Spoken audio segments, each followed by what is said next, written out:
Imagine swiping your credit card for a simple dinner, a tank of gas, or a quick Amazon purchase, and not realizing that every swipe is pulling you deeper into a trap you didn't even see coming.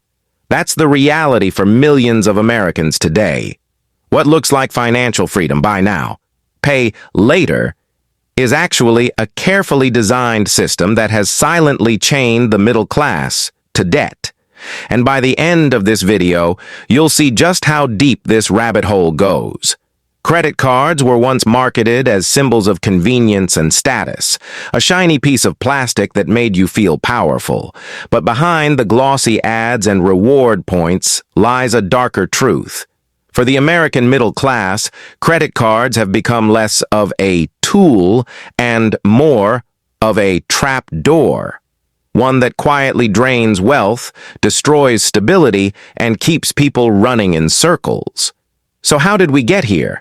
How did a nation that once prided itself on savings and ownership become a society drowning in revolving debt?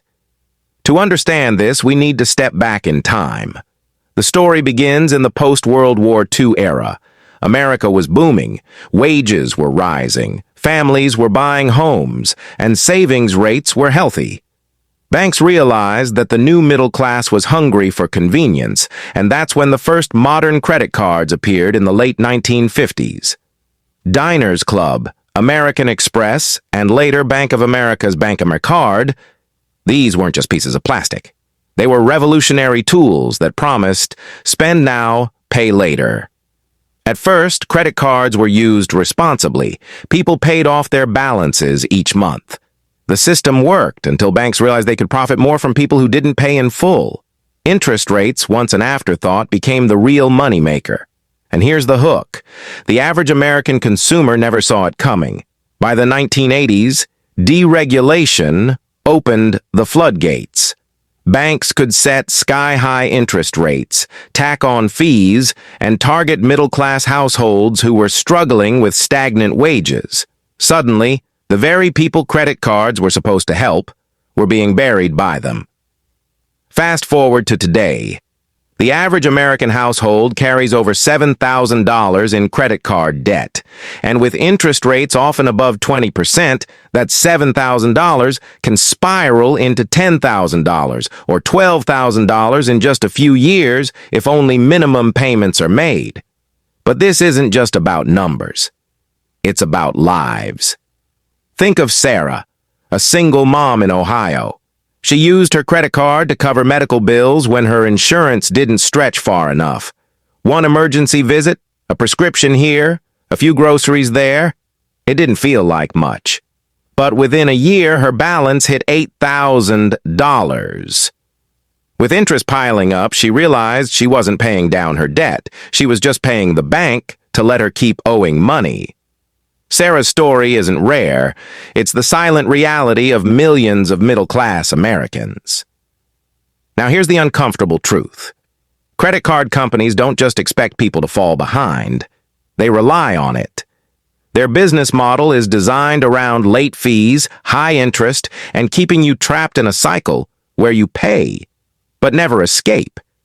And if you've ever felt like you're treading water with your balance, that's not an accident. That's the system working exactly as it was designed. So why does this trap work so well? Why don't people just cut up their cards and walk away? The answer lies in psychology and the way credit cards mess with how we think about money. Studies show that when people spend cash, they feel the pain of parting with money.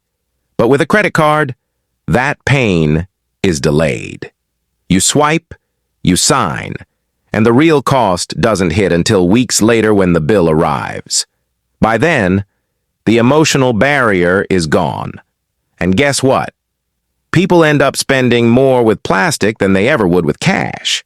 In fact, research from MIT found that people spend up to 100% more when using a credit card instead of cash.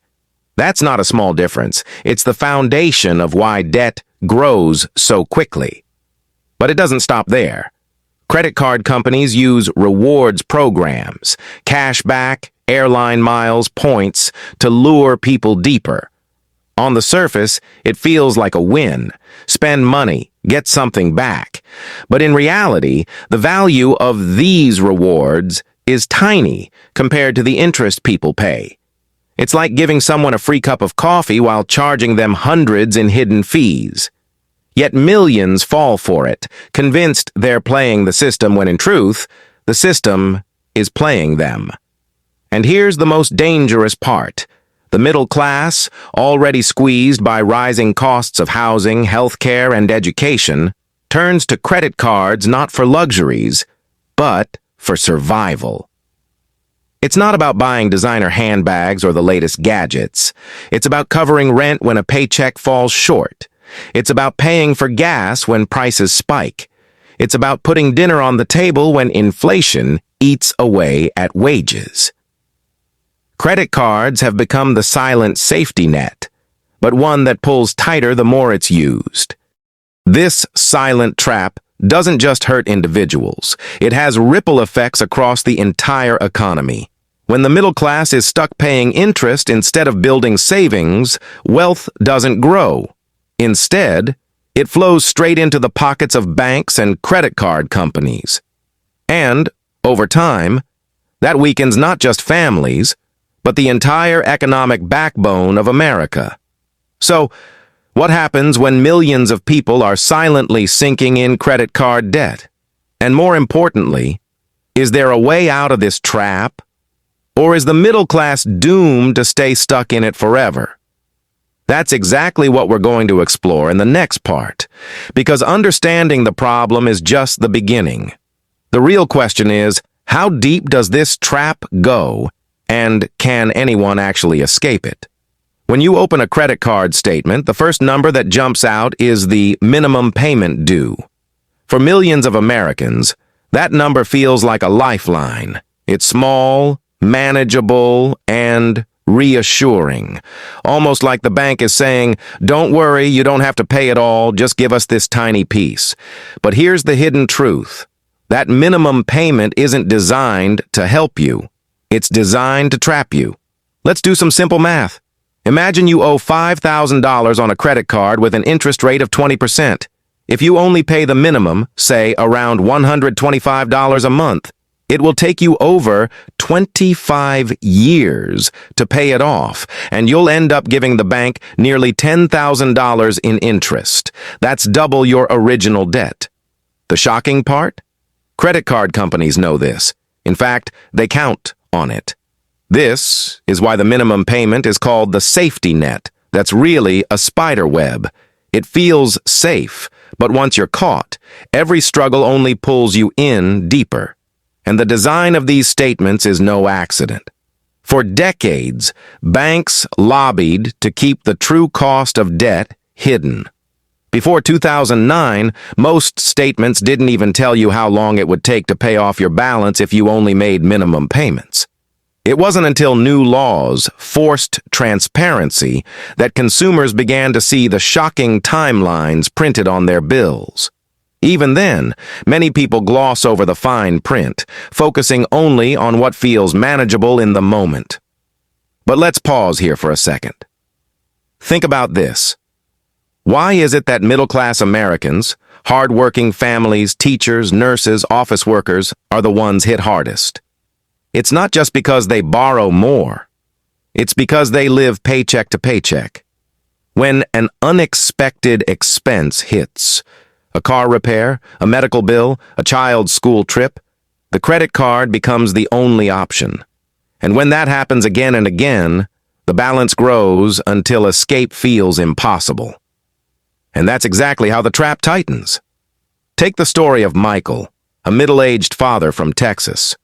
He started with a single credit card in college, just $500 of available credit. It felt empowering. Over the years, banks kept raising his limit. $2,000, $5,000, $10,000. By the time he was 40, Michael had 4 cards, a combined balance of $28,000, and monthly payments that ate up half his paycheck. He wasn't buying luxury vacations or expensive toys. Most of his debt came from covering gaps between rising living costs and stagnant wages. The help his cards gave him had turned into chains that dictated every financial decision he made. But here's where the story gets darker. Credit card companies don't just profit from your spending, they profit from your struggles. Late fees can be $35 or more each time you miss a payment. Go over your limit? Another fee. Make a payment a day late? Interest spikes, and suddenly your rate can jump even higher. These penalties pile on, pushing already struggling families further down the hole. And the banks know exactly who to target. Data-driven algorithms scan spending habits, income levels, and even zip codes to identify households most likely to carry balances. The middle class, especially those in suburban areas juggling mortgages, car loans, and student debt, are prime targets. They're less likely to default than the very poor, but more likely to revolve debt than the wealthy. In other words, they're the perfect customers for credit card companies. Now let's talk about the role of marketing. Have you ever wondered why you get those flashy credit card offers in the mail, promising thousands of points, bonus miles, or 0% APR for the first year? These offers are bait. Banks know that once you sign up, the teaser rates vanish and the real money starts flowing in. The reward programs, as tempting as they sound, are designed to encourage more spending. And the more you spend, the deeper you sink. Here's a striking example. A study by the Federal Reserve found that households earning under $50,000 a year are the most likely to carry balances month to month. Yet, they're also the most aggressively targeted with credit card promotions. Why? Because those are the customers who will keep paying interest the longest. And let's not forget student credit cards. For decades, banks set up tables on college campuses, handing out free t-shirts and pizza slices in exchange for sign-ups. Young adults, with little financial literacy and big dreams, walked away with plastic time bombs in their wallets. Many of them are still paying off those early mistakes today.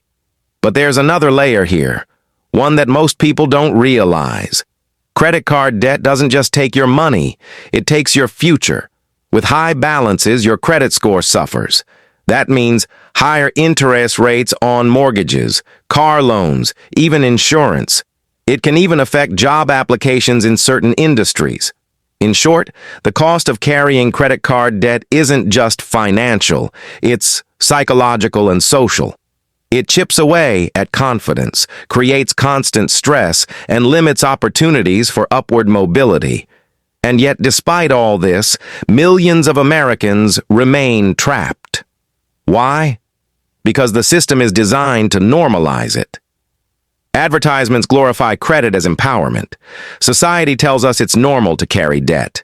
Banks frame minimum payments as responsible. Over time, the trap becomes invisible.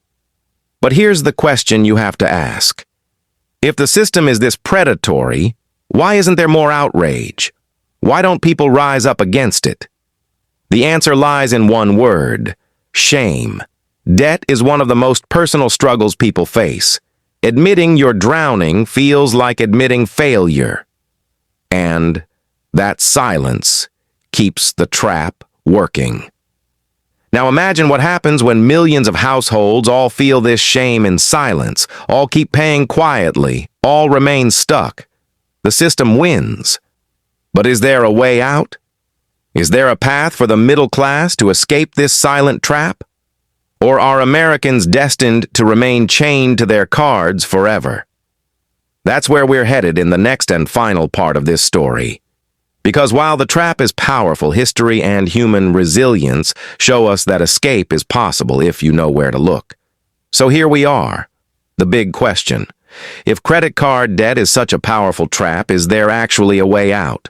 The answer is yes, but it's not easy, and it requires understanding the system, shifting your mindset, and making choices that break the cycle. Let's start with the mindset shift. For decades, the middle class has been conditioned to see credit cards as safety nets. If I run short, I'll just swipe.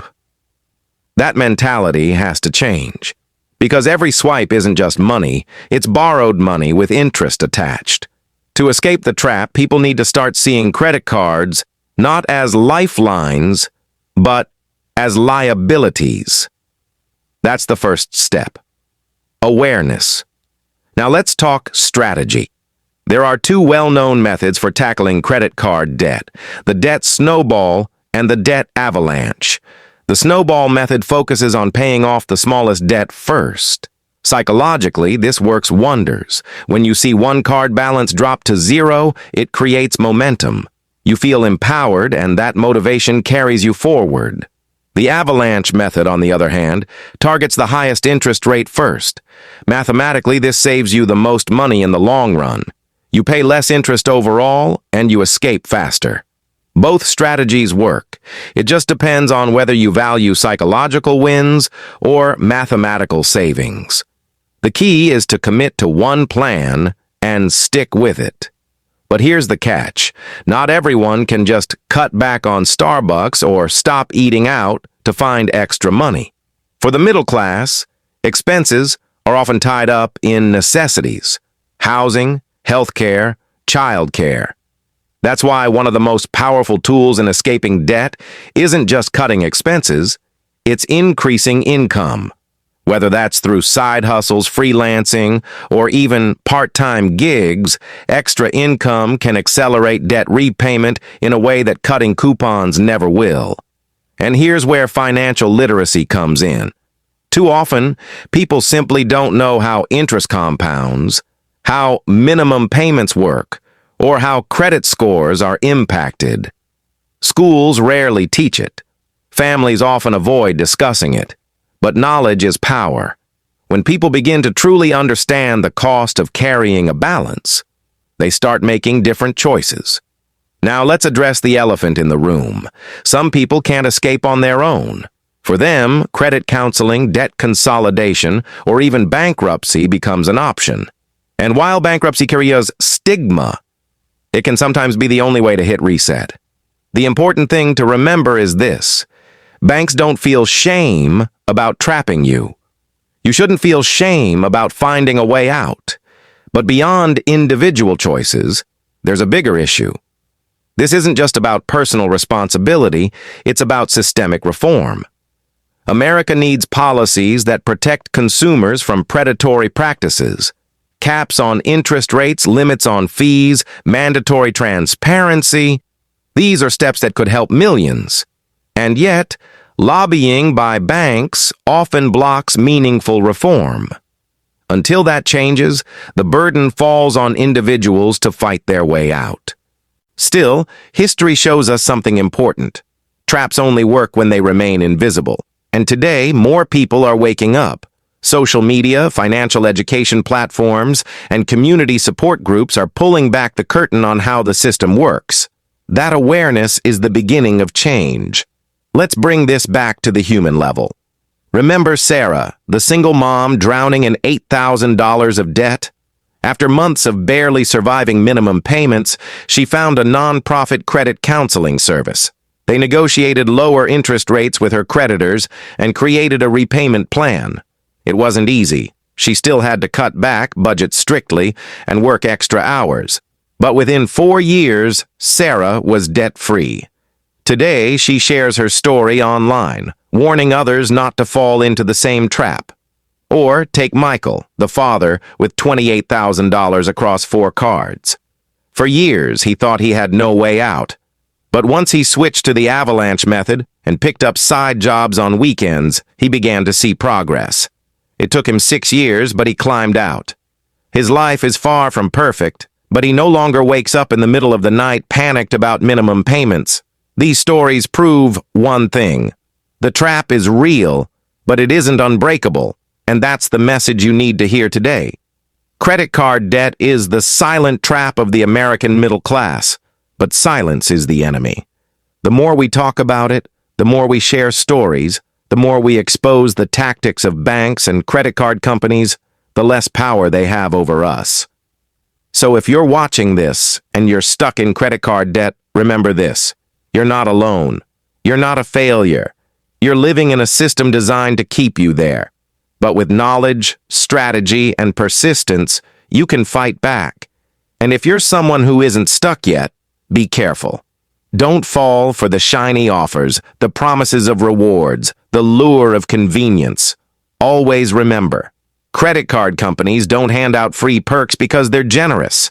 They do it because they're betting you'll pay them back far more in interest than they ever give you in points. The real freedom isn't in swiping plastic. The real freedom is in living without chains. So let me leave you with this question.